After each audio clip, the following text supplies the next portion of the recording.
Good morning all of you. आज का हमारा टॉपिक है इनपुट डिवाइसेस। कंप्यूटर में किसी भी डेटा को प्रोसेस करने के लिए पहले डेटा को फीड करना जरूरी होता है। जो डेटा हम कंप्यूटर को प्रोवाइड करते हैं प्रोसेस करने के लिए, उस डेटा को इनपुट बोला जाता है। और इनपुट देने के लिए हम बहुत तरह के इनपुट डिवाइसेस का यूज करते हैं। आज हम डिस्कस करेंगे कि कौन कौन से इनपुट डिवाइसेस यूज किए जाते हैं और उन डिवाइसेस की स्पेसिफिकेशंस क्या क्या हैं। ठीक है, तो आज का हमारा बेसिक फोकस जो रहेगा वो हमारे इनपुट डिवाइसेस पे रहेगा। देखिए, computers need digital information to make them work. ये हम पहले भी बहुत बार डिस्कस कर चुके हैं कि कंप्यूटर सिर्फ डिजिटल डेटा को ही प्रोसेस करता है। ठीक है, तो उसे डिजिटल डेटा हमें प्रोवाइड करना पड़ेगा, then only that data can be processed. Fine, so this means that any information being put into the computer has to be converted into binary code। ये मैं आपको पहले भी बता चुका हूं कि हम इनपुट यूनिट का यूज करते हैं जो भी डेटा हमने इनपुट दिया उस डेटा को बाइनरी में कन्वर्ट करने के लिए। फाइन, तो वो डेटा क्या है जो भी आप प्रोवाइड कर रहे हैं, सबसे पहला काम है उस डेटा को बाइनरी में कन्वर्ट करना।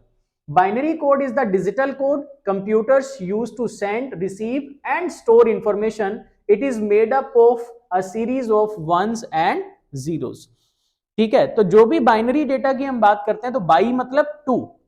बाइनरी में इनिशियली लिखा जाता है बाई। बाई का मतलब क्या होता है? टू।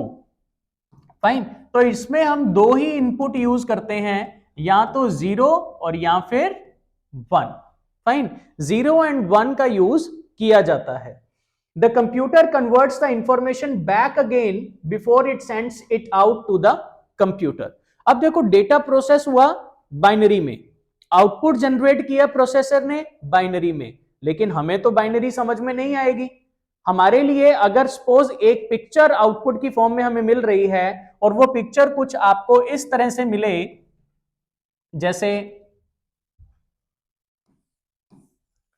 0 1 0 1 1 1 0 1 1 0 1 0, कुछ इस तरह की आपको सीरीज मिले, तो क्या ये पिक्चर हमारे लिए समझ में आने लायक होगी?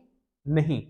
तो इसीलिए जो भी कंप्यूटर ने आउटपुट प्रोड्यूस किया, उस आउटपुट को भी हमारी ह्यूमन अंडरस्टैंडेबल फॉर्म में दोबारा कन्वर्ट करना पड़ता है।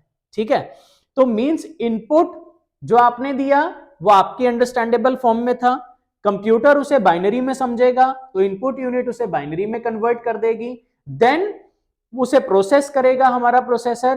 प्रोसेसर जो आउटपुट जनरेट करेगा वो बाइनरी में करेगा, और बाइनरी में जनरेट किए गए आउटपुट को ह्यूमन अंडरस्टैंडेबल फॉर्म में फिर से कन्वर्ट किया जाता है ताकि उसे हम समझ सकें। क्लियर?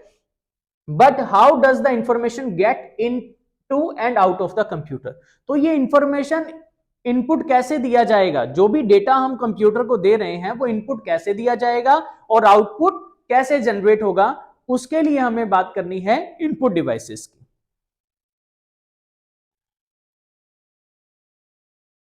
देखिए, इनपुट के बारे में सबसे पहले बात करते हैं। Input devices allow information to be put into the computer.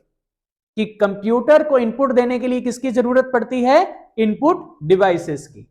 Some input devices allow you to input text, some allow you to input images और sound। देखो, जो इनपुट हम दे रहे हैं सिस्टम को, वो इनपुट भी बहुत तरह का हो सकता है। इनपुट सिर्फ टेक्स्ट हो सकता है कि आपने A B C या A1 A2 कुछ भी आपने इनपुट किया।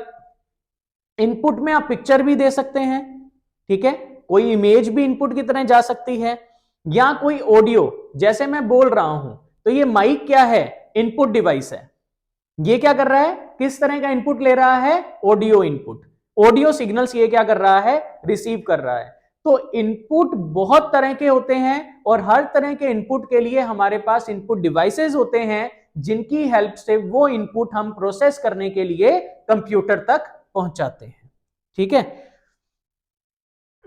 तो सबसे पहले देखिए हम बात करते हैं माइक्रोफोन की, जिसे हम शॉर्ट में माइक भी बोलते हैं। ठीक है, तो माइक क्या है? एक इनपुट डिवाइस है A microphone is an input device. It allows you to input sound. Means input यहां पे किस फॉर्म में जाएगा? साउंड की फॉर्म में जाएगा.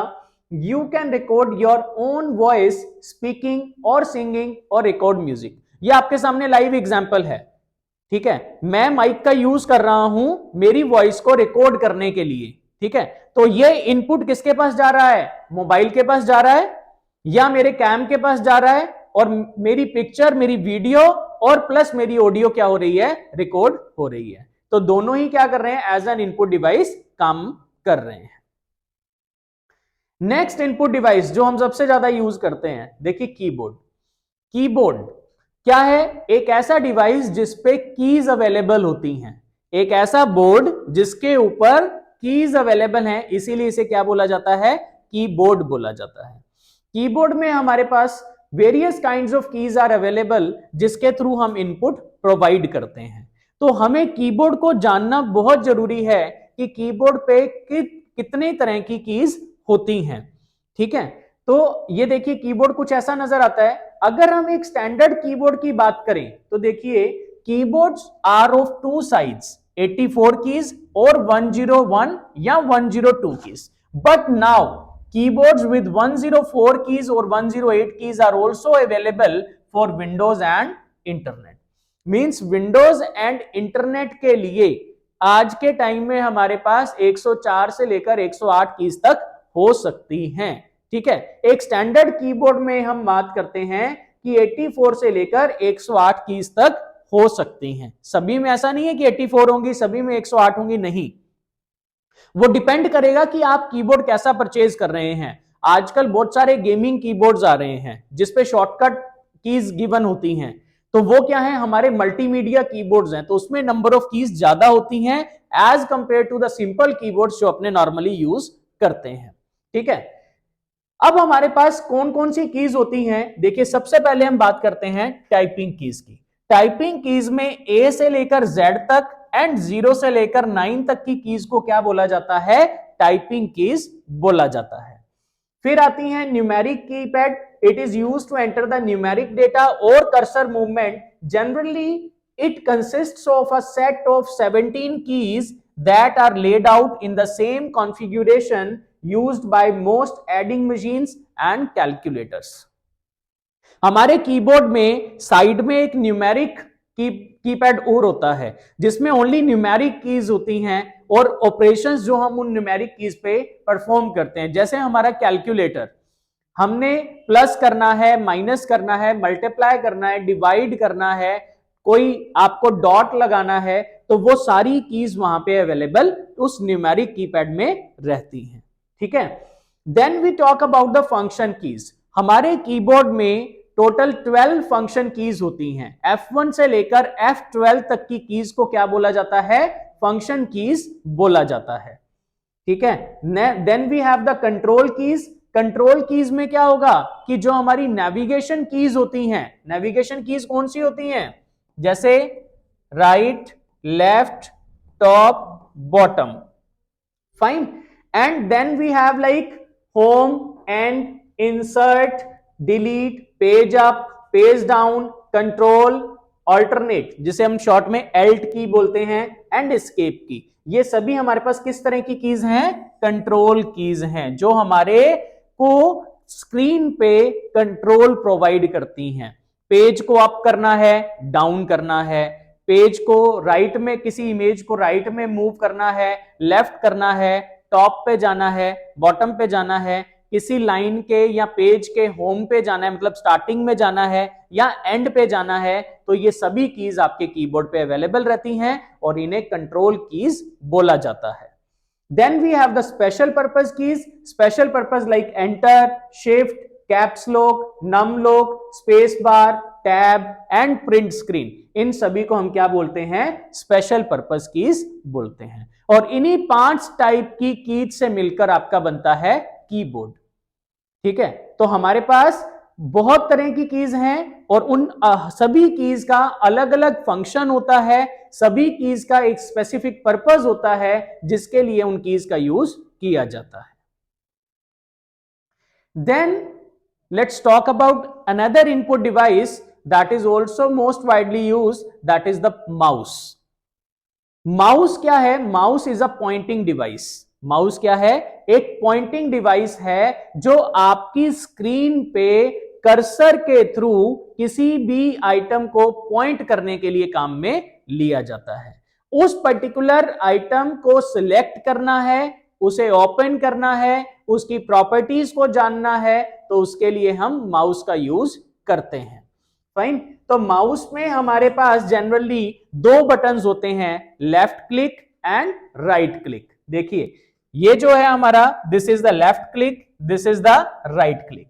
Left click and right click के बीच में एक व्हील होता है जिसे हम क्या बोलते हैं? स्क्रॉल बोलते हैं. क्या बोलते हैं? स्क्रॉल बोलते हैं, जिसका काम पेज को या किसी भी तरह के आपके जो डॉक्यूमेंट्स हैं उसको स्क्रॉल करना, मींस अप एंड डाउन करना पेजेस को. उसके लिए हम किसका यूज करते हैं? स्क्रॉल का यूज करते हैं. इस व्हील को हम क्या बोलेंगे? स्क्रॉल बोलेंगे. क्लियर?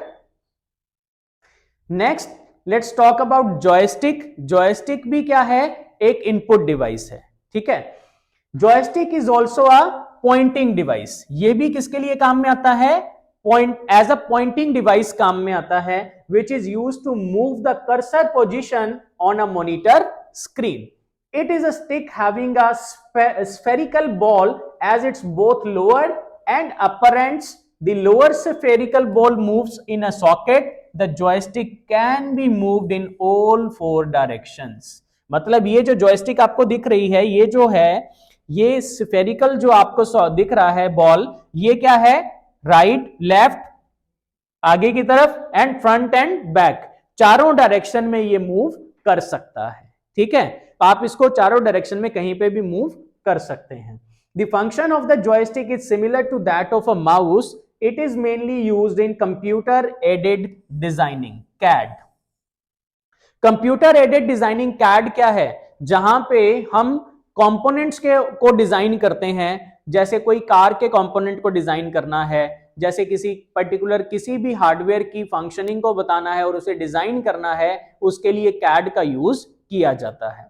कैड की तरह हमारे पास कंप्यूटर एडेड मैन्युफैक्चरिंग भी होती है, CAM. तो इनमें कंफ्यूज मत हो जाना. डिजाइनिंग करने के लिए ये काम में आते हैं, मैन्युफैक्चरिंग करने के लिए अलग अलग तरह की मशीन्स काम में आती हैं. और इसका यूज कहां किया जाता है? कंप्यूटर गेम्स में. कि अगर आपको गेम्स खेलने हैं तो तब अपने को क्या करना होता है? आगे पीछे लेफ्ट राइट मूव करना है ऑब्जेक्ट को, तो उसके लिए हम किसका यूज करते हैं? जॉयस्टिक का यूज करते हैं. नेक्स्ट जो है input device, that is light pen. Light pen क्या है? Light pen is a pointing device. ये भी क्या है? एक पॉइंटिंग डिवाइस है, सिमिलर टू अ पेन. ये नॉर्मल पेन की तरह होता है. जैसे ये भी क्या है? ये स्टाइलस है. ठीक है. तो ये भी क्या एक तरह का पेन है. It is used to select a displayed menu item or draw pictures on the monitor screen. It consists of a photocell and an optical system placed in small tube. देखो इसके अंदर ये क्या किया जाता है? इसको ऑप्टिकल सिस्टम को प्लेस किया जाता है. When the tip of the light pen is moved over the monitor screen, जैसे इसकी ये टिप है जो ये वाली, इसको जैसे जैसे हम मूव करते हैं and the pen button is pressed, और पेन बटन को हम प्रेस करते हैं, the photocell sensing element detects the screen location and sends the corresponding signal to the CPU. ठीक है. तो लाइट पेन किस तरह से काम करता है? इसमें सेंसर्स का यूज किया जाता है. जैसी पेन की जो निब होती है, वो जहां जहां पे आप रोटेट करेंगे वो उसको सेंस करता है और उसकी पोजीशन क्या है? CPU के पास चली जाती है. ठीक है. तो ये भी क्या कर रहा है? CPU को इनपुट दे रहा है. That's why it is also an input device. Next हम बात करते हैं ट्रैक बॉल. ट्रैक बॉल क्या है? ये भी एक इनपुट डिवाइस है, that is mostly used in notebook और laptop computer instead of a mouse. ठीक है. ट्रैक बॉल का यूज किया जाता है. This is a ball which is half inserted and by moving fingers on the ball the pointer can be move. जैसे हमारा touch pad होता है लैपटॉप पे. ठीक है. तो उसमें क्या होता है कि जैसे जैसे आप फिंगर मूव करते हैं वैसे वैसे वो कर्सर क्या है? आपकी स्क्रीन पे मूव करता हुआ नजर आता है. ठीक है. Since the whole device is not moved, इसको पूरे को ट्रैक बॉल का जो टच पैड है क्या उससे मूव कर सकते हैं पूरे को? नहीं, वो फिक्स्ड होता है अपना. ठीक है। A trackball requires less space than a mouse. A trackball comes in various shapes like a ball, a button or a square. ठीक है, बहुत तरह की शेप्स में ये अवेलेबल ये रहता है। ये डिजाइन पे डिपेंड करता है कि उसको किस तरह से डिजाइन किया गया है। Next, scanner. स्कैनर के बारे में आप सभी लोग जानते होंगे। स्कैनर किस लिए काम आता है? किसी भी डॉक्यूमेंट को स्कैन करना, स्कैन करके उसे इमेज फॉर्म में सीपीयू तक पहुंचाना। ठीक है, स्कैनर देखो किस तरह से दिखता है, इस तरह से। आपने इसमें कोई डॉक्यूमेंट, कोई पिक्चर, कुछ भी आपने पेपर रखा, उस पेपर पे जो भी टेक्स्ट, इमेज, जो भी लिखा होगा वो स्कैन होगा और स्कैन होके उसका इनपुट किसके पास चला जाएगा? सीपीयू के पास चला जाएगा। ठीक है, scanner is an input device which works more like a photocopy machine. देखो, फोटोकॉपी मशीन तो क्या करती है? स्कैन करती है और उसका प्रिंट भी निकाल के देती है आपको। ये सिर्फ क्या करेगा? स्कैन करेगा और उसे इमेज फॉर्मेट में आपके कंप्यूटर स्क्रीन पे आपको दिखा देगा। और उसके बाद आप उसमें एडिटिंग करना चाहते हैं, उसे प्रिंट करना चाहते हैं, it's up to you, it's up to our requirement कि हमारी रिक्वायरमेंट क्या है।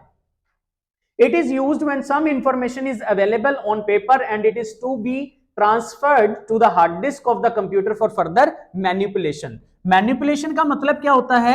उसमें चेंजेस करना, उसमें एडिटिंग करना।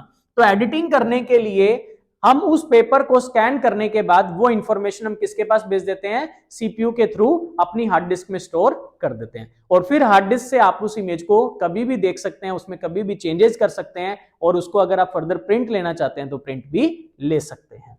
Scanner captures images from the source which are then converted into a digital form that can be stored on the disk. These images can be edited before they are printed. Means आपको कोई editing करनी है। Suppose आपने एक image को scan किया, तो scan करने के बाद आप उसमें कुछ एडिटिंग करना चाहते हैं, तो एडिटिंग के लिए हमारे पास सॉफ्टवेयर्स होते हैं।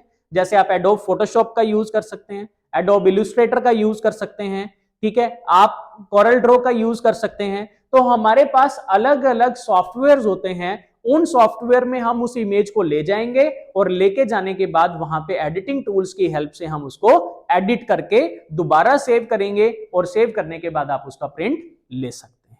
ठीक है। Next is digitiser. डिजिटाइजर एक तरह का पेन टैब की तरह होता है। ठीक है, कुछ इस तरह से नजर आता है। देखिए, ये आपका एक टैब है, ये साथ में एक पेन है। जैसे जैसे आप इस टैब पे पेन रोटेट करेंगे, आप वैसे वैसे वो क्या है कि जो भी स्क्रीन पे आइटम है उसको सिलेक्ट करेगा और अगर आप कुछ ड्रॉ कर रहे हैं तो वो ड्रॉ किया हुआ स्क्रीन पे नजर आएगा। फॉर एग्जाम्पल, मेरे पास घर पे एक एलसीडी है, मैं उस एलसीडी से मेरे कंप्यूटर को कनेक्ट कर लेता हूं। अब मुझे कंप्यूटर में यही पढ़ाना है, तो मैं पेन टैब को भी कनेक्ट कर लूंगा और जैसे जैसे टैब को मैं मूव करूंगा वो पोजीशन मेरे को मेरी स्क्रीन पे मूव होती हुई ड्रॉ कर सकता हूं, सिलेक्ट कर सकता हूं, हाईलाइट कर सकता हूं। तो इस तरह से डिजिटाइजर का यूज आप कर सकते हैं। तो digitizer is an input device which converts analog information into digital form. Digitizer can convert a signal from the television or camera into a series of numbers that could be stored in a computer. They can be used by the computer to create a picture of whatever the camera had been pointed at. ठीक है, तो डिजिटाइजर्स का use आजकल schools में, colleges में या online lectures record करने के लिए भी किया जाता है। ठीक है, next is digital camera. Digital camera के बारे में आप सभी लोग जानते हैं। कैमरा भी क्या करता है? इनपुट डिवाइस की तरह काम करता है। क्यों? क्योंकि वो क्या करता है? पिक्चर को क्लिक करेगा और पिक्चर क्या होगी? हमारे मेमोरी के अंदर, कैमरा की जो भी मेमोरी है उसमें, चाहे आप एसडी कार्ड यूज करें, चाहे उसकी इनबिल्ट मेमोरी की बात करें, वहां पे जाके वो पिक्चर क्या हो जाएगी? स्टोर हो जाएगी। फिर हम उस पिक्चर को क्या कर सकते हैं? हमारे कंप्यूटर में, हमारे लैपटॉप में, हमारे मोबाइल में ट्रांसफर कर सकते हैं। तो डिजिटल कैमरा का काम क्या है? Picture as an input use करना। ठीक है, वो भी हमारे लिए क्या करता है? पिक्चर क्लिक करता है और जो भी वो क्लिक करता है उसे हमें क्या कर देता है? इनपुट की फॉर्म में यूज करने के लिए दे देता है। कंट्रोलर, ये आपने देखा ही होगा, आजकल गेमिंग कंट्रोल्स के लिए, गेमिंग में इसका यूज किया जाता है। ये भी एक तरह से जॉयस्टिक की तरह ही होता है। इसका काम भी क्या है? आपकी स्क्रीन पे कंट्रोल करना है। आज जो प्लेइंग स्टेशंस आते हैं, बच्चे जो गेम्स खेलते हैं, तो उसके लिए, वीडियो गेम्स खेलने के लिए इसका यूज किया जाता है। Next we have another important input device that is magnetic ink character reader. इसकी फुल फॉर्म या इसके बारे में कई बार एग्जाम्स में पूछा जाता है, जिसे शॉर्ट में हम क्या बोलते हैं, MICR बोलते हैं। MICR input device is generally used in banks. कहां पे यूज होता है ये, बैंक के अंदर यूज होता है, as there are large number of checks to be processed every day. ठीक है, अब क्या होता है कि बैंक के अंदर हमारे पास जो चेक होते हैं उन चेक को प्रोसेस करना होता है, और एक बैंक में रोज के बहुत सारे चेक आते हैं, तो कैसे पता करें कि चेक ओरिजिनल है या कोई डुप्लीकेट बना के ले आया। तो जो चेक है उन चेक में एक तरह की स्पेशल इंक का यूज किया जाता है जब भी चेक की प्रिंटिंग होती है। तो उस इंक को रिकॉग्नाइज करने के लिए, उस इंक के थ्रू जो कैरेक्टर्स उस पर लिखे हुए हैं उसको रिकॉग्नाइज करने के लिए MICR का यूज किया जाता है। MICR बता सकता है कि जो आपका चेक है उसमें जो डेटा है, क्या जो इंक यूज की गई है क्या वो ओरिजिनल है या नहीं है। ठीक है, तो उसके लिए हम क्या यूज करते हैं, MICR का यूज करते हैं। ठीक है, The bank's code number and check number are printed on the checks with a special type of ink that contains particles of magnetic material that are machine readable. देखो जो check का number है, ठीक है, और दूसरी चीज हमारे पास क्या होती है, बैंक का कोड नंबर, दोनों को स्पेशल इंक में प्रिंट करते हैं।